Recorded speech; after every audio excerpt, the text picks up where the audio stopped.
Muy buenas tardes, esperemos que hayan disfrutado este descanso.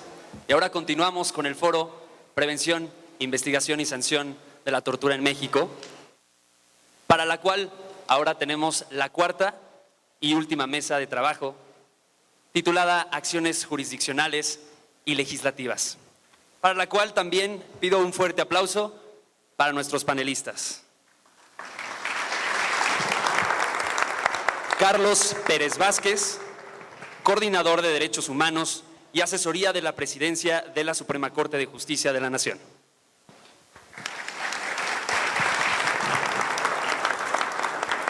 Luis de la Barrera Solórzano, director del Programa Universitario de Derechos Humanos de la Universidad Nacional Autónoma de México. Roberto Gil Suárez, presidente de la Comisión de Justicia de la Cámara de Senadores. Modera la senadora Angélica de la Peña Gómez, presidenta de la Comisión de Derechos Humanos de la Cámara de Senadores. Gracias.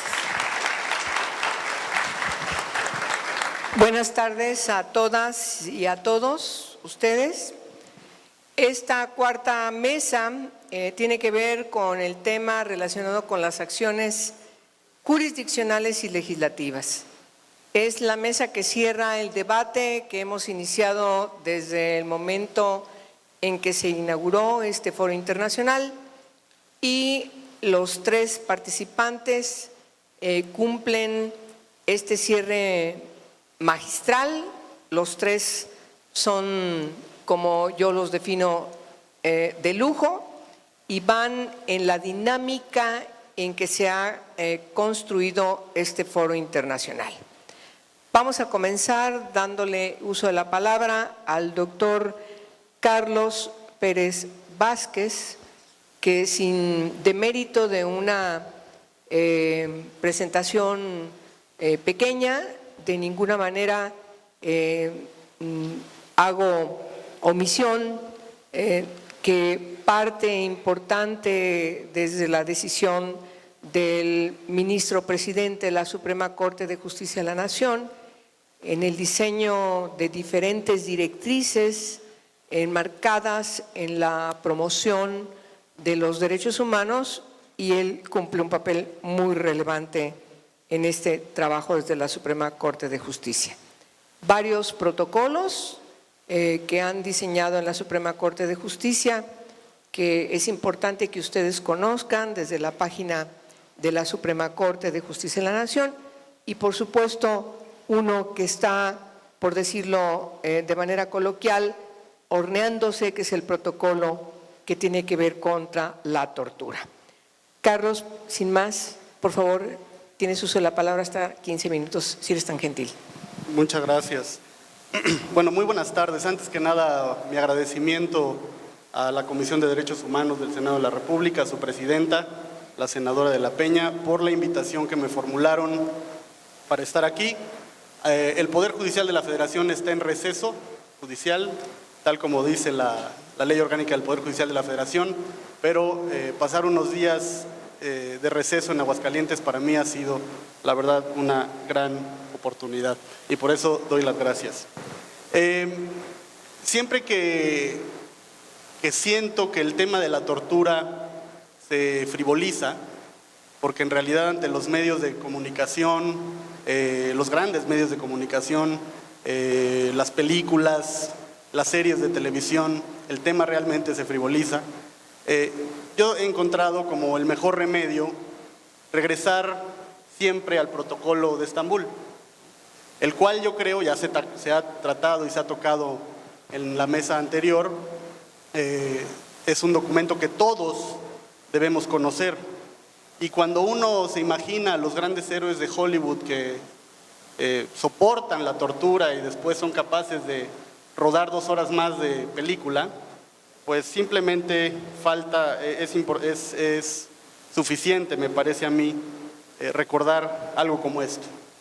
Existen muy diversas formas de tortura de posición, consistentes todas ellas en atar o sujetar a la víctima en posiciones retorcidas, hiperextendidas o de cualquier otra manera antinaturales, lo que causa grandes dolores y puede producir lesiones en los ligamentos, tendones, nervios y vasos sanguíneos.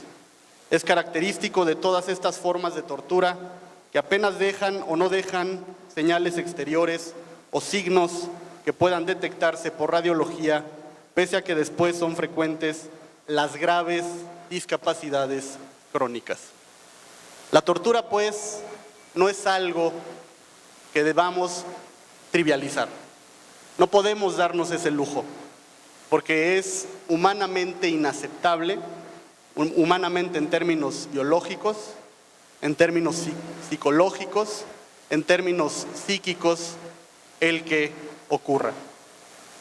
Desde mi punto de vista, afortunadamente, desde hace algunos años ya, en el Poder Judicial de la Federación se ha venido trabajando y se han venido estableciendo, lo que es quizá lo más importante, criterios jurisdiccionales cada vez más sólidos, cada vez más claros, que van delimitando, van acotando la existencia de esta, como ha sido calificada ya en este foro, práctica repugnante. Tengo unas láminas que preparamos para esta ocasión, pero antes de entrar a ellas, de explicar un poco los criterios que se han emitido por sobre todo la primera sala de la Suprema Corte de Justicia de la Nación en los últimos meses, vale la pena hacer en unos cuantos minutos un breve recorrido por lo que ha pasado antes. Lo que sucede hoy en día en la primera sala y en el Pleno de la Suprema Corte de Justicia de la Nación en materia penal no nace en el vacío.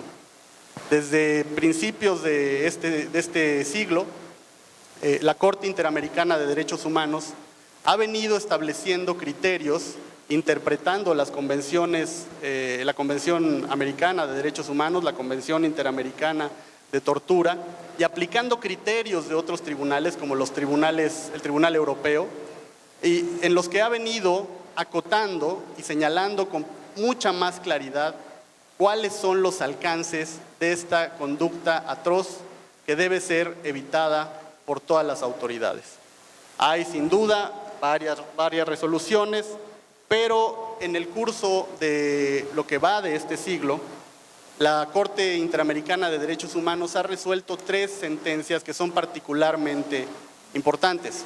La sentencia Cantoral Benavides contra Perú, la sentencia Urrutia contra Guatemala y la sentencia Hermanos Gómez Paquillao contra Perú también.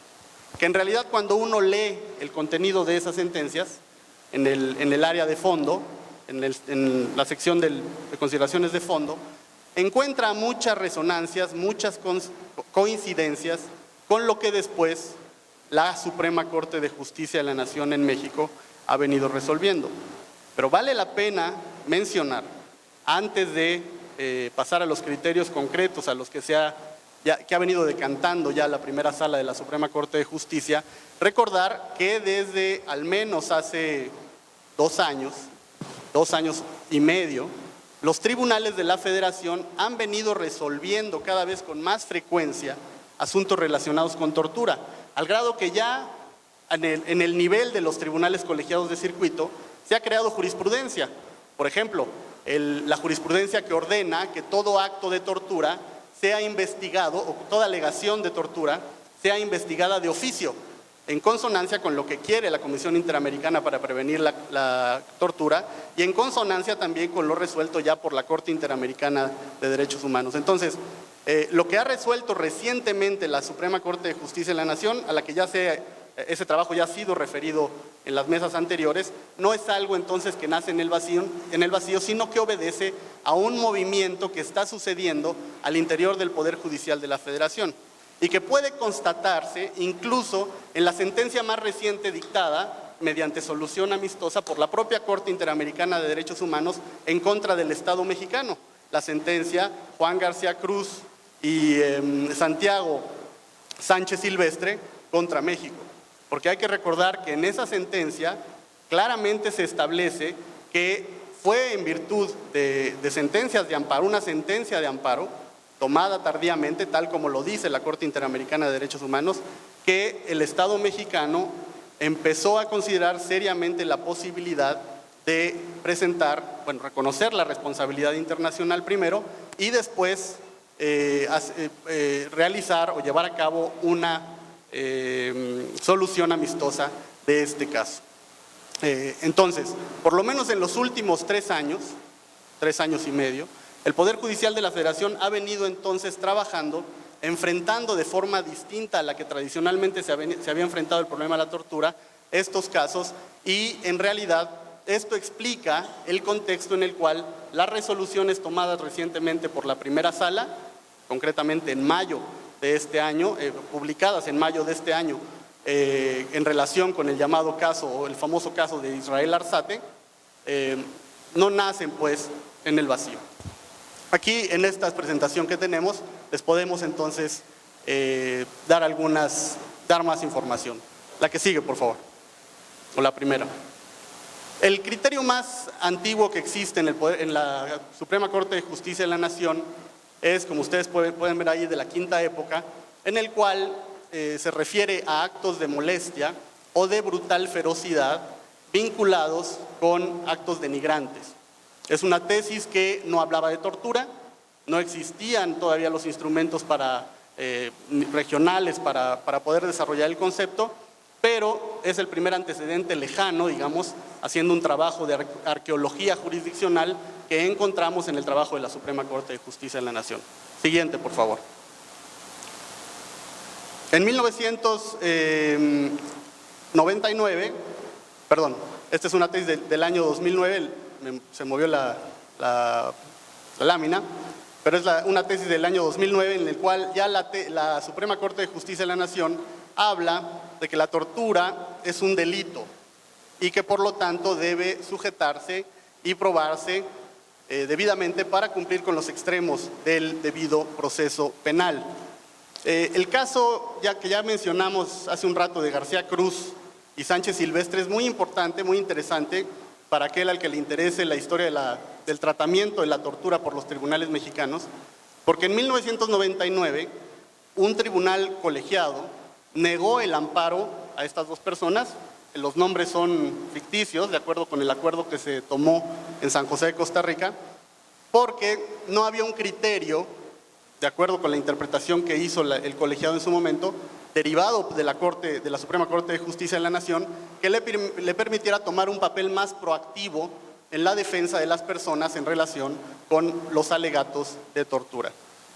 Existe este criterio del año 2009, pero no es, digamos, el único. Adelante, por favor.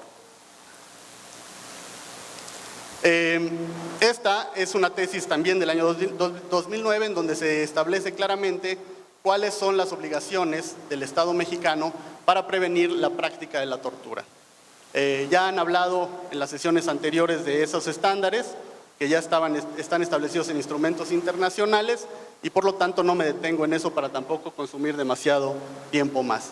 El que sigue, por favor. Ya lo hemos visto, podemos saltarlo. Adelante, por favor. Este es el amparo en revisión 703, el amparo de Israel Arzate, las matanzas de Villas de Salvarcar en Ciudad Juárez, Chihuahua. Las tesis y criterios más importantes que se derivan de este asunto son, primero, el reconocimiento por parte de la primera sala de la Suprema Corte de Justicia de la Nación de que la tortura constituye una categoría especial y de intensa gravedad, lo que impone la obligación de un escrutinio estricto bajo los estándares nacionales e internacionales más exigentes. Se relaciona, obviamente, en la serie de decisiones que tomó la Corte en relación con el amparo de Israel Arzate, pues que hay una afectación a la libertad personal entendida como un derecho humano en los casos en los que existe tortura y que obviamente cuando hay una limitación a la libertad personal deben respetarse tanto el marco constitucional como el marco convencional. La que sigue, por favor. Hay un par de criterios muy importantes en materia de flagrancia. No me detengo ni los leo, están ahí en la presentación, que estará disponible en la página del Senado en el momento en el que se presenten las conclusiones de este foro. Obviamente la primera sala de la Suprema Corte de Justicia de la Nación también entiende que debe combatirse la tortura porque, entre otras cosas, es muy fácil que este fenómeno se presente cuando las detenciones se realizan en forma indebida o se realizan en forma extendida de manera también indebida. La Corte aprovechó el caso de Israel Arzate para delimitar otros criterios en relación con otras instituciones jurídicas, como por ejemplo la detención, la situación jurídica del imputado y el lugar que tiene la investigación de violaciones graves a derechos humanos en contraste con el régimen público de transparencia e información, ¿no? La que sigue, por favor. Es muy importante, hay dos cosas que vale la pena resaltar de la serie de criterios que emitió la Suprema Corte de Justicia en relación con el caso de Israel Arzate en mayo de este año, y que vale la pena, insisto, que compartir con ustedes. Una, la Corte reconoce lo que dicen los tratados, lo que ha dicho la Corte Interamericana de Derechos Humanos, y que me lleva un poco al principio de la charla. La tortura o la prohibición de la tortura es un derecho reconocido en jus cogens. Ya no hay discusión al respecto, es un acto prohibido. Nadie puede, porque así lo mandata el derecho internacional que nos vincula a todos, justificarla bajo ninguna circunstancia, ni siquiera bajo condiciones de combate a la inseguridad o pretextos de flagrancia o la necesidad de las fuerzas del orden por obtener información. Esa decisión, digamos, queda plasmada en las tesis jurisprudenciales, en las tesis aisladas de la Suprema Corte de Justicia de la Nación. Y otra que es muy importante, la Suprema Corte, siguiendo los estándares internacionales, también dice, no podemos permitir que un testimonio rendido bajo tortura sea aceptable para los tribunales. Y la Corte lo dice claramente. Esto es importante, ¿por qué? Porque tiene un efecto disuasorio. Es quizá la mejor manera que desde un tribunal puede tenerse, o la mejor herramienta que puede encontrarse desde un tribunal para evitar que los actos de tortura se realicen. Si una confesión o el efecto de una confesión es mantener privada de la libertad a una persona y esa confesión se obtiene bajo tortura, si eliminamos la confesión y por lo tanto se cae la prueba y se cae el caso de la Fiscalía o se cae el caso del Ministerio Público, eso tendrá un efecto disuasorio.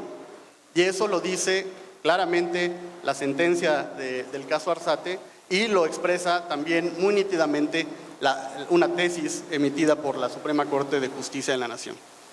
Quizá para concluir, porque tampoco se trata de cansarlos, vale la pena también detenerse en una reflexión que se deriva, digamos, de lo escuchado a lo largo de este día. Se ha dicho, por ejemplo, y es uno de los temas del foro, ¿no?, que es indispensable combatir la impunidad, en efecto, y es indispensable sancionar a aquellos que han perpetrado actos de tortura. Eso, además, es también una obligación internacional, ¿sí? Pero si algo nos enseña la resolución amistosa del caso García Cruz y Sánchez Silvestre contra México, es que es tan importante como sancionar a los perpetradores de la tortura el liberar a aquellas personas que se encuentran purgando condenas simplemente por haber confesado bajo tortura. Ese, obviamente, puede ser un tema, si ustedes quieren, hasta de preliberaciones, ¿no?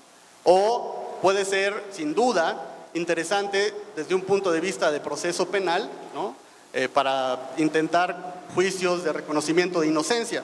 Pero ese es un problema real. Y ahí la gente está detenida, está purgando condenas.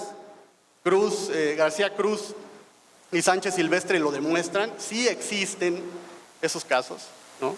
Y así como es muy importante, y hay que hacerlo, castigar a los culpables, perseguirlos, yo creo que si tienen o pueden traer un gran beneficio las sentencias de la Suprema Corte, los criterios de la primera sala de mayo de este año, combinados con los antecedentes a los que ya me referí y que forman el contexto que le da sentido a esos mismos precedentes, tanto de la Corte Interamericana de Derechos Humanos como de la Judicatura Federal o de las decisiones que ya están tomando algunas salas penales en tribunales superiores de justicia a lo largo y ancho del país, es que pueden beneficiar a gente de carne y hueso.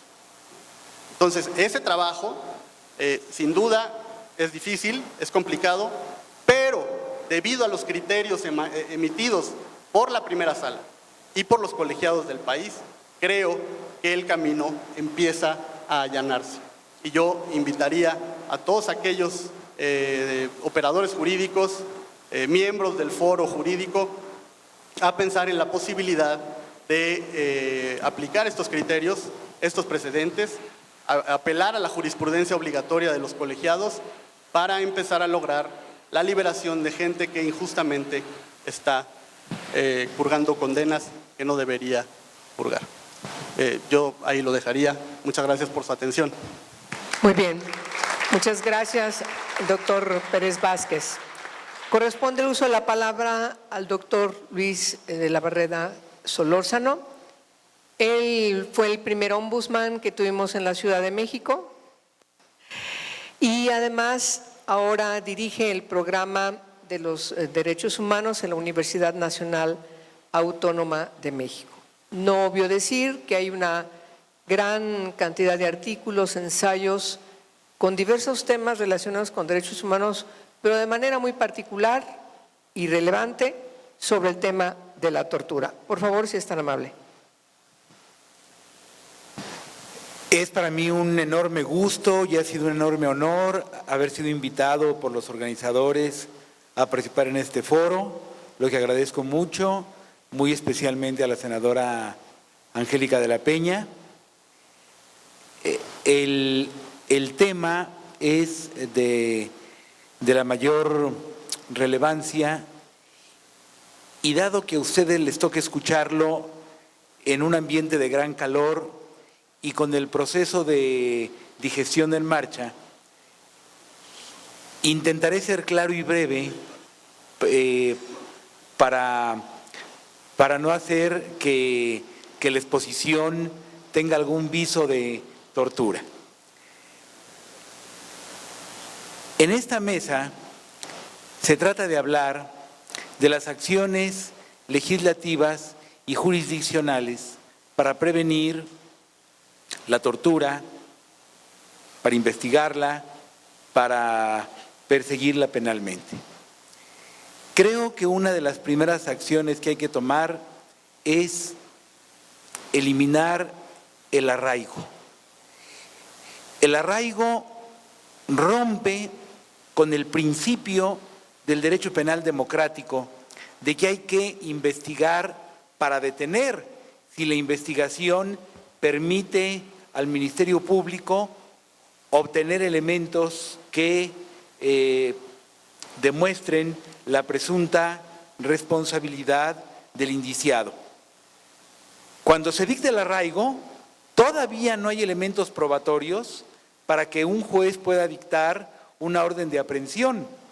Es decir, estamos ante un sospechoso al que se le puede detener hasta 80 días si se trata de delincuencia organizada, y en 80 días, aunque después nos indemnizaran, lo que no ocurre, aunque después nos pidieran una disculpa, en 80 días, en mucho menos de 80 días, nos pueden echar a perder la vida. Vamos a perder nuestro trabajo, vamos a perder nuestro buen nombre, quizá perdamos nuestra pareja, quizá perdamos el respeto de nuestros vecinos, etcétera. Si este arraigo es absolutamente inaceptable, el nuevo arraigo, que no se atreve a decir su nombre, establecido en el Código Nacional de Procedimientos Penales, que ha sido objeto de tantos elogios, es todavía más indefendible. Este nuevo arraigo no se atreve a decir su nombre. Pasa un poco lo que dice Borges, a quien hoy citó muy brillantemente el ombudsman de esta entidad, lo que dice Borges del Corán y los camellos. En el Corán nunca se citan los camellos, pero es un libro tan árabe que todo el tiempo se nota que están ahí. Bueno, el nuevo Código Nacional de Procedimientos Penales, aplicable a toda la República en el ámbito federal y en el ámbito local, el nuevo código deja vigentes las normas de la delincuencia organizada, es decir, deja vigente el anterior arraigo hasta por 80 días en caso, reitero, de que se trate de delitos de delincuencia organizada, pero sin decir su nombre, en el artículo 155, fracción sexta, establece como medida cautelar, tiemblo simplemente al recordarlo, el internamiento a, no dice internamiento en, sino internamiento a. Por cierto, sería muy bueno que si este código se reformara, recibiera una buena revisión de estilo. El internamiento a institución determinada como medida cautelar y no señala plazo de duración y no señala para qué delitos.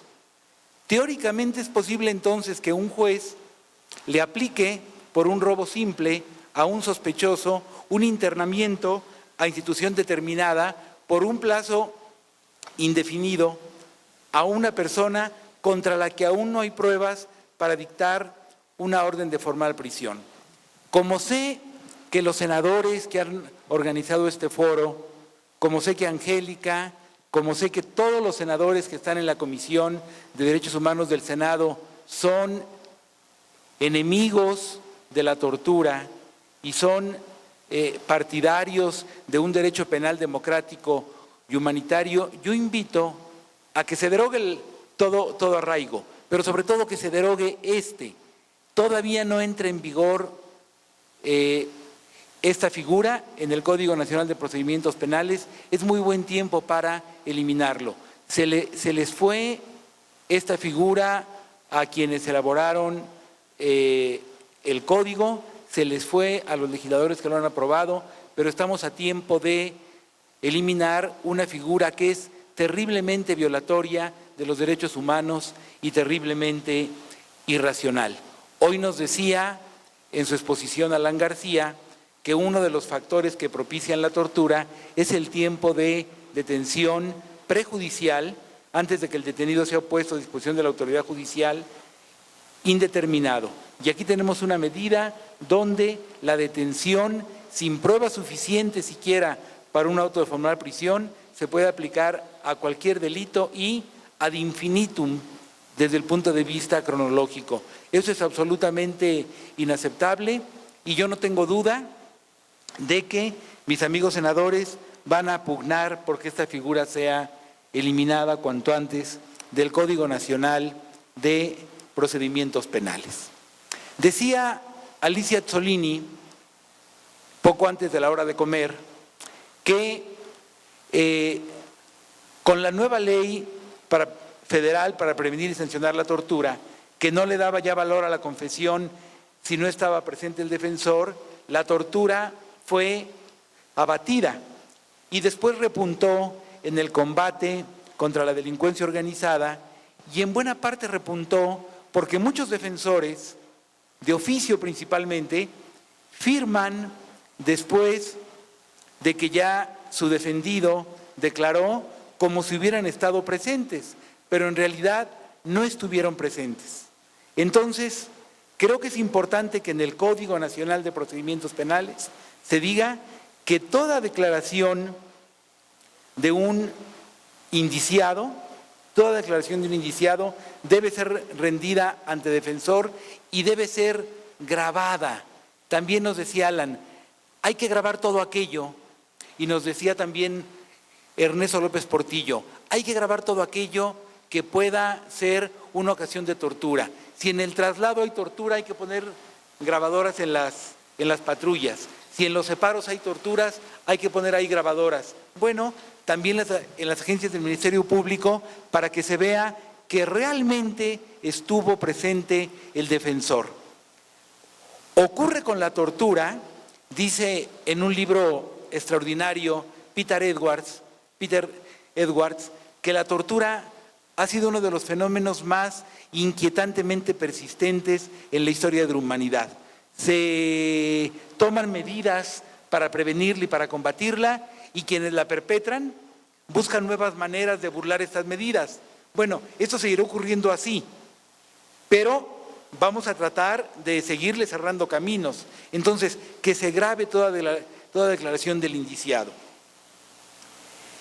Y el indiciado debe tener derecho a contar con defensor, no desde el momento de ser detenido, sino desde el momento, es una propuesta, desde el momento en que entra en contacto con la autoridad investigadora, desde el momento en que se le cita para tomarle, simplemente para imponerlo de que hay una averiguación en su contra. Desde ese momento, aún antes de rendir su declaración, el imputado debiera ya tener derecho a un defensor.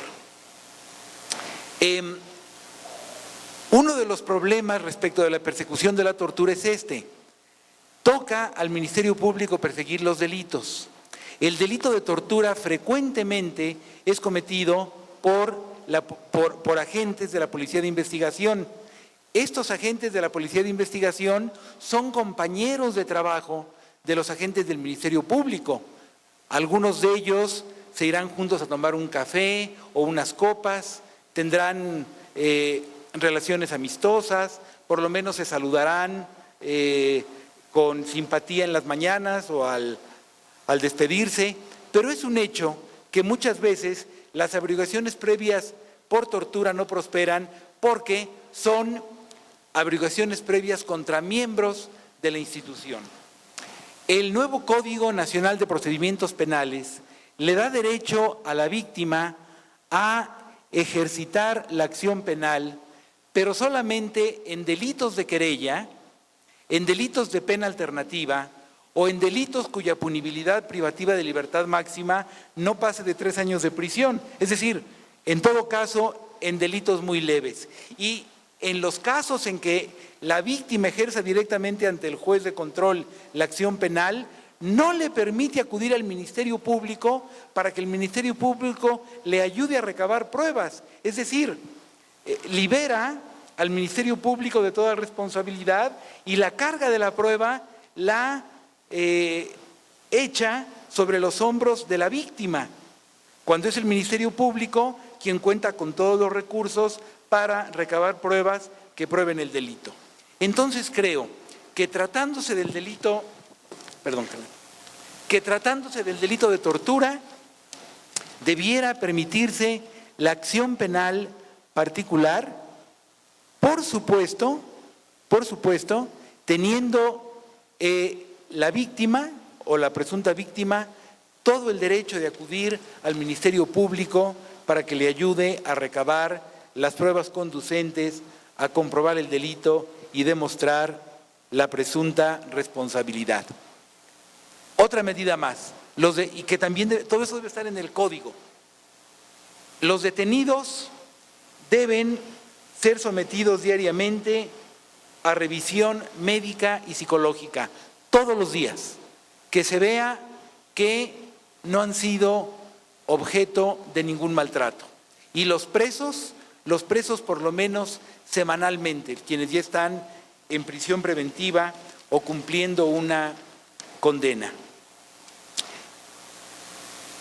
En el lapso de retención, por cierto, se olvidó en el código señalar cuál es el lapso de retención ante el Ministerio Público. Entonces debe entenderse que es el lapso que señala la Constitución, 48 horas o 96 horas tratándose de delincuencia organizada.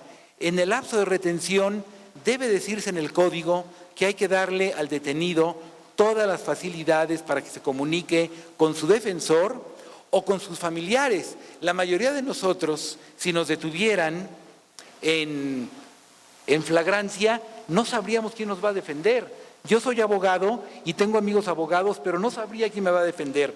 Sería importante que pudiera comunicarme con mis hijos, con mi esposa, con alguien que pudiera ayudarme a conseguir un abogado para ser defendido.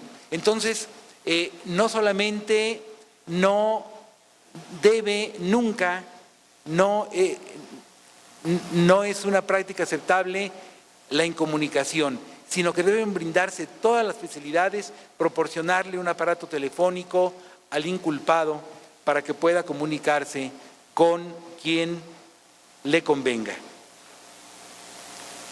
En el caso urgente, señala el Código, recuerden que el caso urgente es cuando el propio Ministerio Público dicta la detención en ciertos supuestos muy específicos. En el caso urgente, dice el Código, el Ministerio Público procurará que el presentado, no habla de detenido, procurará que el presentado sea puesto sin demora ante el juez de control. Procurará.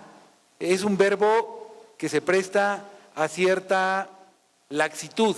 Debe decir, pondrá inmediatamente al detenido a disposición del juez de control. Y algo que no tiene que ver con las medidas que hay que tomar para prevenir y sancionar la tortura, pero a lo que no quiero dejar de referirme, habiendo aquí tan distinguidos senadores, además de la Comisión de Derechos Humanos del Senado, dijo hoy Santiago Corcuera que había que quitar el adjetivo graves de los dolores o sufrimientos físicos o psíquicos de la definición de tortura. Estoy en completo desacuerdo. Decía Beccaria, el gran marqués de Beccaria, el gran iniciador del derecho penal humanitario, que si se castiga con la misma pena delitos de diferente gravedad, el delincuente no tendrá impedimento para mejor cometer el delito más grave, porque le va a tocar la misma pena. No puede castigarse igual al policía que le da una bofetada, a un detenido, o que lo ve ferozmente, lo cual produce por lo menos un sufrimiento psicológico, ¿no? Un policía que nos ve ferozmente cuando estamos detenidos, no se le puede aplicar la misma pena que al policía que hace pinole a un detenido. No, esto es verdad. La Convención Americana omite el calificativo graves, es verdad, pero la Corte Interamericana, en todas sus resoluciones, para distinguir si se está ante tortura o ante tratos crueles, inhumanos o degradantes, ha tomado en cuenta esencialmente la gravedad del dolor o sufrimiento sufrido por la víctima. Incluso hay casos, hay resoluciones de la Corte Interamericana donde uno dice, bueno, aquí la víctima sufrió dolores terribles, pero dice la Corte, pero esos dolores no alcanzaron el umbral de gravedad para ser considerados tortura.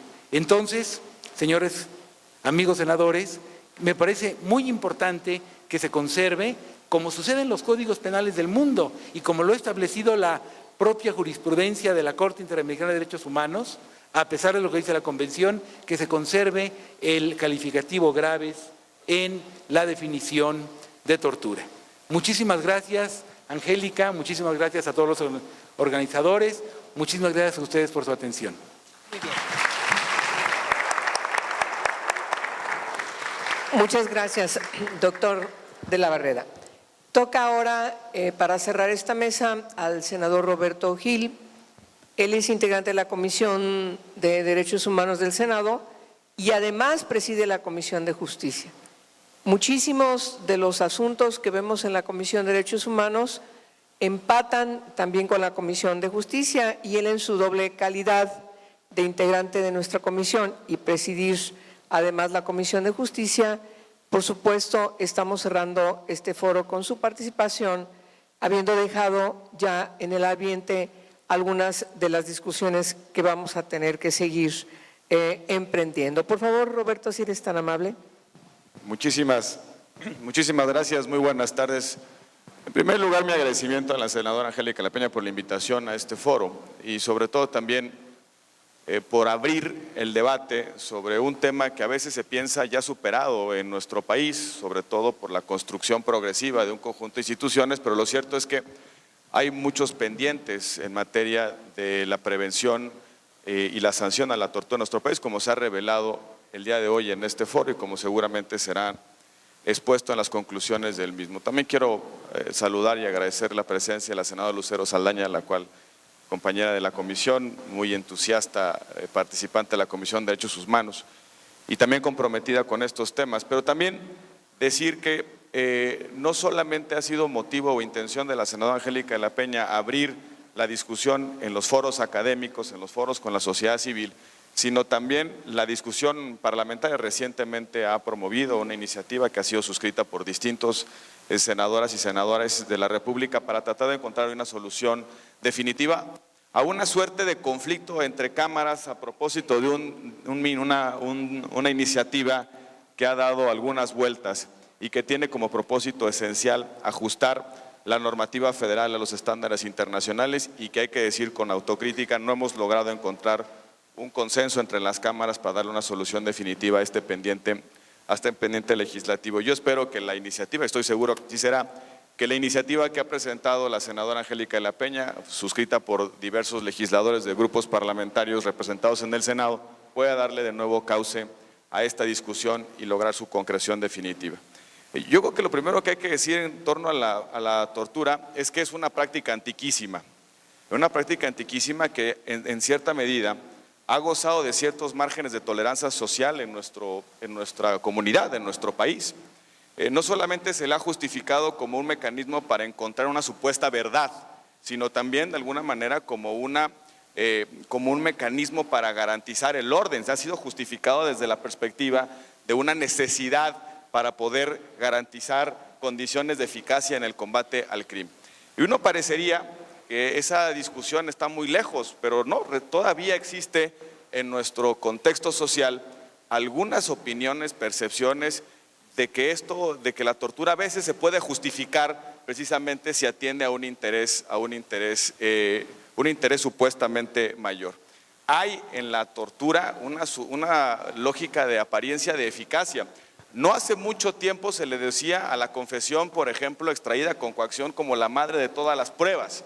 Y no hace mucho tiempo confesiones extraídas en un contexto de coacción tenían validez en el proceso penal.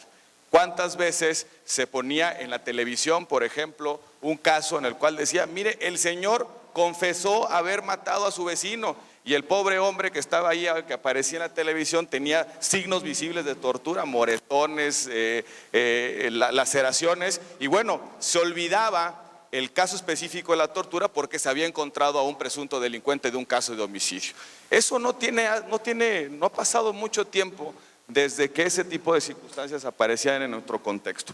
Ahora, uno de los avances, de las evoluciones más dignificantes de nuestra realidad política y jurídica es que se han ido reduciendo progresivamente los márgenes de tolerancia social a la tortura. Y eso es una muy buena noticia.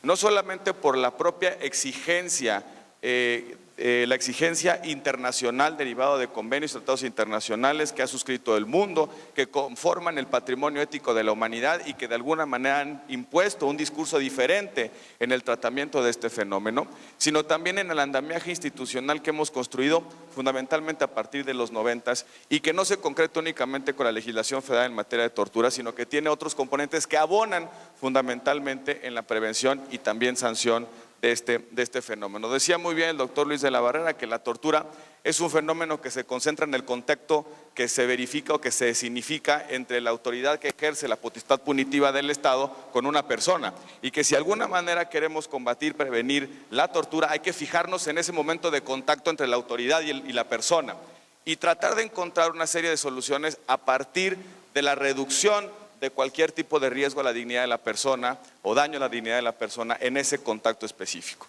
Y yo creo que también hay que decir en este recuento que el país ha avanzado también recientemente en otros mecanismos que si bien no parecen estar directamente asociados a la prevención y sanción de la tortura, también tienen una incidencia en su prevención y sanción y fundamentalmente en reducir esos márgenes de tolerancia asociada a la tortura.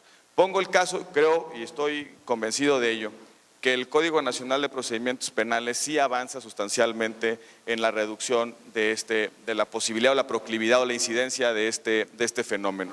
Creo que es un equilibrio razonable en términos de libertades, de derechos y de las condiciones para la autoridad ejercer adecuadamente la potestad punitiva del Estado. Podrá tener muchas debilidades, algunos asuntos que deben ser revisados y corregidos, pero creo que es un buen aporte en la dirección correcta de hacer coexistir la protección de los derechos humanos con la necesaria eficacia del Estado para combatir los delitos.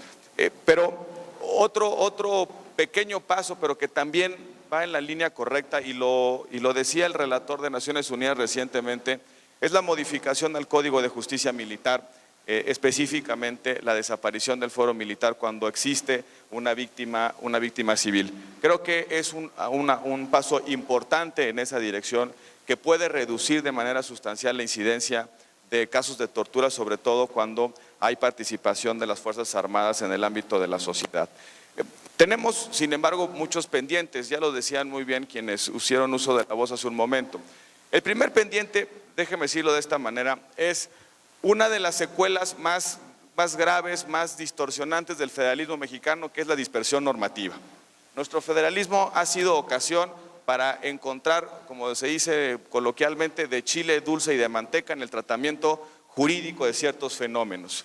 Hay 13 entidades federativas que tienen legislación especializada en materia de tortura, 18 códigos estatales que tipifican el delito de tortura, pero todas estas legislaciones, por lo menos así lo ha dicho el relator, están muy lejos de los estándares internacionales. Para otros fenómenos hemos construido soluciones para la unificación del tratamiento jurídico, específicamente para la uniformidad de los tipos penales y también para la clarificación de los ámbitos de competencia que corresponden a la Federación y las entidades federativas. Caso concreto, secuestro, trata, agresiones a periodistas. No le hemos entrado a la tortura desde esa perspectiva. ¿Por qué no pensar en una ley general previa reforma constitucional, por supuesto, para establecer los tipos penales que deben de aplicar en todo el país para la tortura y establecer los mecanismos de coordinación entre las entidades federativas y la Federación para prevenir y sancionar estos ilícitos? ¿Por qué? Porque se genera el mismo círculo vicioso que se da, por ejemplo, en el caso de agresiones a periodistas. Quien es el responsable muchas de las veces de perseguir el delito de tortura es el agente activo de la comisión de ese delito. Y no tenemos manera, por la estructura del sistema federal, por la estructura del arreglo de competencias, no tenemos forma de resolver ese círculo vicioso. Y eso de alguna manera ha provocado que en nuestro país tengamos casos de tortura visibles, plenamente acreditados, que no tienen evidentemente sanción. Otro de los grandes pendientes en esta materia, sin lugar a dudas, es la profesionalización de los ministerios públicos y de las policías. Se ha dado un avance notable en la reforma política. Yo estoy convencido que el nuevo diseño institucional de las fiscalías, tanto la nacional como las locales, van a introducir incentivos virtuosos a la profesionalización de los ministerios públicos, pero también tenemos que hacer algo con la profesionalización de la actividad de investigación que realizan las policías. Según el diseño constitucional, todas las policías de nuestro país, sea cual sea, tienen facultades de investigación, nada más que no nos hemos hecho cargo de crear marcos normativos que definan los márgenes, los protocolos y las condiciones de la realización de esa actividad investigativa a cargo de las policías. No hay, por ejemplo, protocolos en el país uniformes para determinar la forma en la que deben ser presentados, por ejemplo, un presunto, un imputado, un indiciado, alguien que fue visto en flagrancia cometiendo un delito. No hay protocolos estandarizados que nos permitan establecer ciertas reglas básicas para la realización de la actividad de investigación, y precisamente porque no existen estas reglas, la profesionalización de las policías que investigan es baja y en consecuencia el riesgo de que al momento del contacto se realicen actos de tortura es sustancialmente mayor. Creo que hay que pensar en una ley que estandarice las facultades, los protocolos de investigación, que establezca los marcos de referencia de la acción investigativa del Estado, esté depositada en quien esté depositada. Otro de los pendientes, y creo que ahí es quizá la mayor distorsión de nuestro sistema, es que no hay información sobre casos de tortura. La única información que existe sobre casos de tortura es la que generan o las organizaciones sociales o las comisiones de derechos humanos, y con muchísima disparidad en el tratamiento, en la integración de los expedientes y en la visibilización de los casos. Una revisión rápida de los sistemas de información a nivel estatal nos lleva a concluir que solo 5 entidades federativas reportan casos de tortura, 5 de 32 entidades federativas. como si en las restantes 27 no existiera un caso alguno de tortura. Eso es absolutamente irreal. Solo refleja que no hay ningún incentivo, que no hay ninguna obligación, que no hay ninguna responsabilidad en no solamente acreditar y documentar los casos, sino también en visibilizarlos para generar los controles sociales correspondientes. Muchas de las organizaciones de la sociedad civil, por cierto, luego son perseguidas por la autoridad cuando visibilizan estos casos, y también ahí hay un pendiente en la protección de los defensores de los derechos humanos cuando están visibilizando casos de tortura. Creo que también se ha avanzado de manera importante en la protección de las víctimas, sobre todo en la última Ley General de Víctimas, que también establece derechos aplicables a quienes son víctimas de actos de tortura. Quizá la mayor, y es la que debemos de ver con mayor claridad, tiene que ver con el anonimato del denunciante, el anonimato de la persona que ha sido víctima de la tortura. No le podemos dejar a la persona que ha sido víctima de un acto de tortura la responsabilidad de la imputación penal, porque esa persona puede o es potencialmente sujeta de una doble victimización.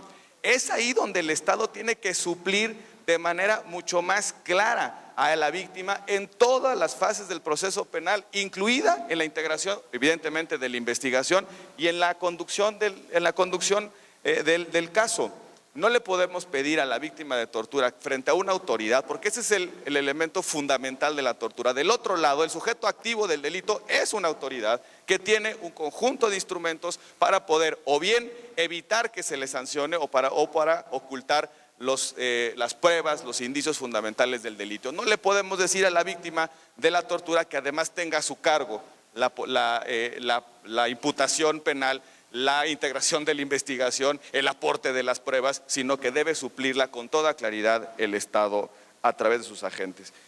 Creo que, para cerrar, porque creo que el doctor de la Barrera hizo especial énfasis en que, dado este calor, ahora no entiendo por qué aquí son aguas calientes las aguas, porque este calor está nada manejar, para no extender este trato cruel e inhumano de tenerlos escuchando lo que ya seguramente fue objeto de múltiples reflexiones en las mesas precedentes, simplemente concluir que también, como un elemento adicional en la política de prevención en materia de tortura, tenemos que entrar a la discusión de la regulación del uso de la fuerza.